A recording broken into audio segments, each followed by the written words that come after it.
नमस्कार। संतोष की रिपोर्ट में आप सबों का स्वागत है। और आज हम संतोष की रिपोर्ट में बात मुख्यमंत्री नीतीश कुमार की कर रहे हैं। देखिए, नीतीश कुमार को लेकर कई तरह की खबरें आ रही हैं, मतलब राजनीतिक खबरें कि नीतीश कुमार असहज हैं अमित शाह को लेकर। नीतीश कुमार किसी भी समय विपक्ष बदल सकते हैं। नीतीश कुमार संजय झा से सहज नहीं हैं। अमित शाह उनके घर गए, इस वजह से वो नाराज हैं। ललन सिंह से सहज नहीं। अलग अलग तरीके की बातें रोजाना कुछ न कुछ मीडिया के सहारे सामने आती रहती है। वहीं नीतीश कुमार प्रगति यात्रा पर निकले हुए हैं। और प्रगति यात्रा क्या है, सब कुछ बंद कमरे में बस वीडियो जारी होती है कि नीतीश कुमार प्रगति यात्रा पर हैं। कुछ जीविका दीदियों से उनकी मुलाकात होती है, लेकिन जो पहले यात्रा के दौरान सार्वजनिक भाषण होता था, सीधा संवाद होता था, वो चीज़ें नहीं दिख रही हैं। सब कुछ लग रहा है जैसे बंद कमरे में चीज़ों को दिखाने की कोशिश हो रही है। ऐसे में फिर से ये सवाल उठने लगा है कि आखिर एक बीमार मुख्यमंत्री को क्यों इस राजनीतिक दलदल में घसीटा जा रहा है। ये मैं आज इसलिए कह रहा हूं कि आज मीडिया के सामने उन तमाम नेता और अधिकारियों की चालाकी कैमरे में कैद हो गई, जिसकी तलाश में हम कई महीने से लगे हुए थे कि कभी न कभी मीडिया में आ ही जाएंगे। और आज वो आ गए। जरा गौर से देखिएगा, आज मुजफ्फरपुर में उन्होंने जो बयान दिया है उसको लेकर बड़ी चर्चा है, लेकिन वो बयान कल अखबारों को एक विज्ञप्ति के माध्यम से दिया गया था। लेकिन विज्ञप्ति के माध्यम से जब बातें आई तो प्रतिक्रिया आनी शुरू हो गई और सवाल उठना भी शुरू हो गया कि मुख्यमंत्री ये बातें अधिकारियों की बैठक के बीच क्यों कहा। क्या इसके पीछे कुछ बातें तो नहीं चल रही, क्योंकि लगातार चल रहा है कि गठबंधन में दरार, किसी भी समय नीतीश पाला बदल सकते हैं। तो आज जरा नीतीश की उस मीडिया बाइट को देखिए। और जैसे ही क्रॉस क्वेश्चन की बारी हुई, कैसे विजय चौधरी मीडिया के तरफ से खींचते हुए नीतीश कुमार को लेकर बढ़ जाते हैं। जरा पहले उस पूरी वीडियो और नीतीश कुमार के उस बयान को गौर से देखिएगा, तब आपको समझ में आ जाएगा कि हमारे मुख्यमंत्री को किस तरीके से मीडिया से दूर रखा जा रहा है, किस तरीके से प्लान करके मुख्यमंत्री को एक कवर में लेकर चलने की कोशिश हो रही है। आप जब उस पूरी वीडियो को गौर से देखिएगा कि क्या वो कह रहे हैं, और जब क्रॉस क्वेश्चन हो रहा है तो किस तरीके से विजय चौधरी आगे से आके खड़े हो जाते हैं मीडिया को सवाल करने की बात तो दूर, आवाज उन तक न पहुंच जाए कहीं नीतीश जी तक, और कहीं आवाज पहुंच गई तो कुछ कह न दे वो, इसलिए बड़ी तेजी से जैसे वो सवाल हुआ घेरने लगे। जरा देखिए और सुनिए जरा गौर से। हमारा पुराने एक मतवा जानिए ना, पहले महिलाओं की ये स्थिति थी, और जब हम लोग किए चाहता समाज जीविका नाम दिए हम जीविका दीदी उसको कहना शुरू किए, तब देखिए महिला कितना बढ़िया सबका चेहरा दिख रहे हैं। ऐसा चेहरा किसी का दिखते थे, और कितना बढ़िया बोलती है। और जो हम लोगों ने जीविका दिया तो उसमें केंद्र ने पूरे देश का नाम को आज जीविका किया। तो हम तो हर बार जब भी घूमते हैं हम कहीं, तो हम हर जगह देख लेते हैं कि जीविका दीदियों का जरा हालचाल हम देख, बहुत अच्छा है। इन लोगों को कोई भी चीज की जरूरत है वो सहायता दी जाती है। हम बराबर कहे कि उन लोगों को मदद करिए। हम जब से शुरू किए हैं तो इन लोगों को आगे बढ़ाने के लिए हमने शुरू से ही बढ़ाया। अब इस बार भी हम घूम रहे हैं, तो और जो हमको होता है तब कहते और करो, कमी रहता है पूरा हो जाता। इसलिए जरा जान लीजिए, याद करिए, अब पहले जो था वो सबको खूब प्रेस वाला देते हैं। अरे हम तो 2 बार गलती से सबके साथ जोड़ दिया, अब तो हम फिर पुराना साथी में है।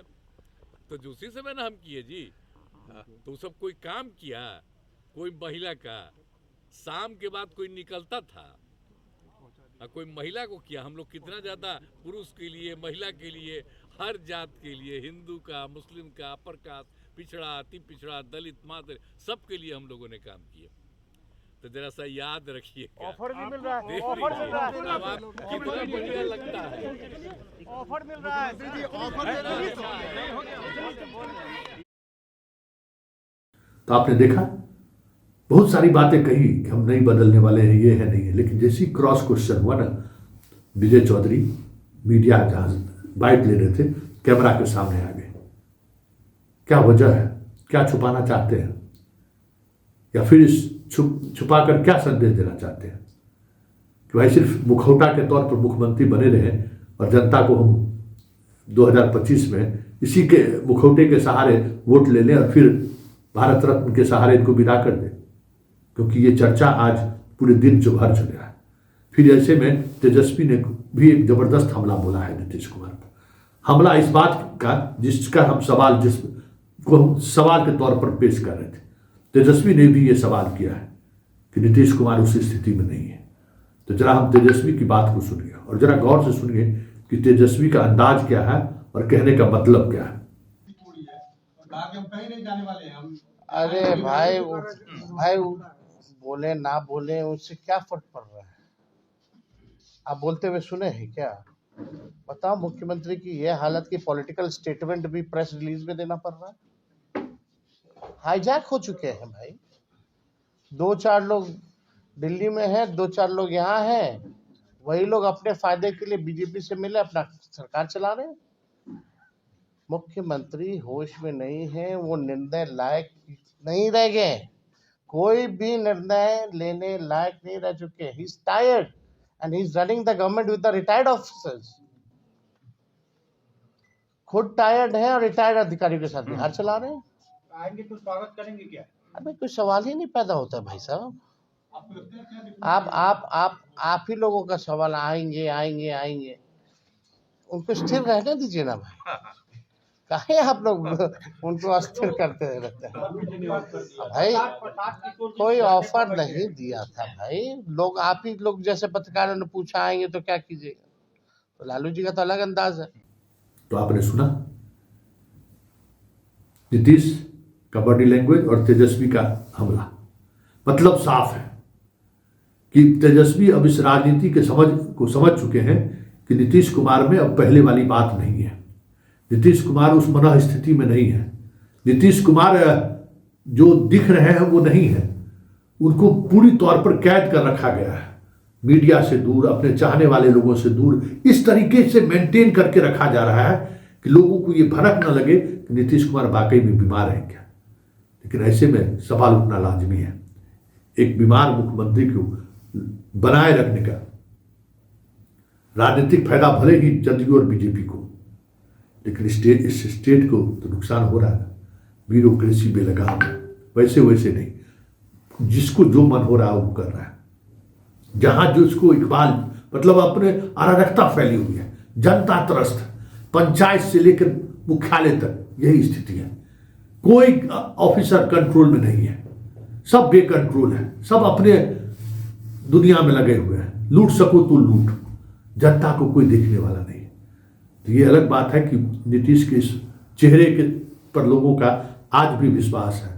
नीतीश के इस चेहरे पर से लोगों में आज भी भरोसा है कि कुछ बेहतर बिहार होगा, कुछ बेहतर कल होगा। लेकिन इसका लाभ लेने की कोशिश जिस तरीके से बीजेपी और जदयू कर रही है, सत्ता में भले उसकी वापसी क्यों ना हो जाए, लेकिन नुकसान प्रदेश को रोजाना उठाना पड़ रहा है। और ये नुकसान आने वाले समय में दोनों दलों को और ऐसे तमाम नेताओं को जो इस खेल में शामिल है, जनता सिरे से खारिज कर दे, ये भी कोई बड़ी बात नहीं होगी। क्योंकि ये जनता है, सब जानती है।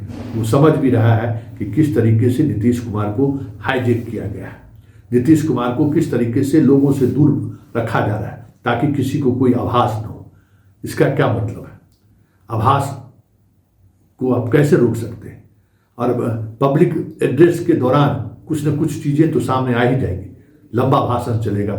अगर ये बातें अगर प्रमुखता से लोगों के जेहन तक चला गया तो चुनाव के वक्त बहुत सारी चीज़ें बदल सकती है। लेकिन इन सबसे इतर जो सबसे महत्वपूर्ण बात है कि अगर वाकई में मुख्यमंत्री बीमार है, जो दिख रहे हैं, जो दिखे नहीं, जिसको छुपाने की कोशिश हो रही है, तो फिर ये नीतीश के सेहत के लिए भी सही नहीं है। नीतीश के सेहत के साथ साथ बिहार के सेहत के लिए भी सही नहीं। नीतीश का बेहतर ट्रीटमेंट हो, नीतीश को लेकर मेडिकल बुलेटिन जारी हो कि नीतीश की मनः स्थिति क्या है और नीतीश बेहतर हो सकते हैं कि नहीं हो सकते हैं, इस पर भी सरकार को एक बयान जारी करना चाहिए। क्योंकि इस तरीके की स्थिति से पूरा राज्य कह सकते हैं अराजकता की तरफ बढ़ रहा है। हर चीज नियंत्रण विहीन होता चला जा रहा है। और स्वाभाविक तौर पर जब राज सत्ता पे बैठे, शिखर पर बैठे लोगों की यह मन स्थिति होगी तो फिर आप उस तंत्र से क्या उम्मीद कर सकते हैं जो तंत्र पहले से ही बेलगाम है।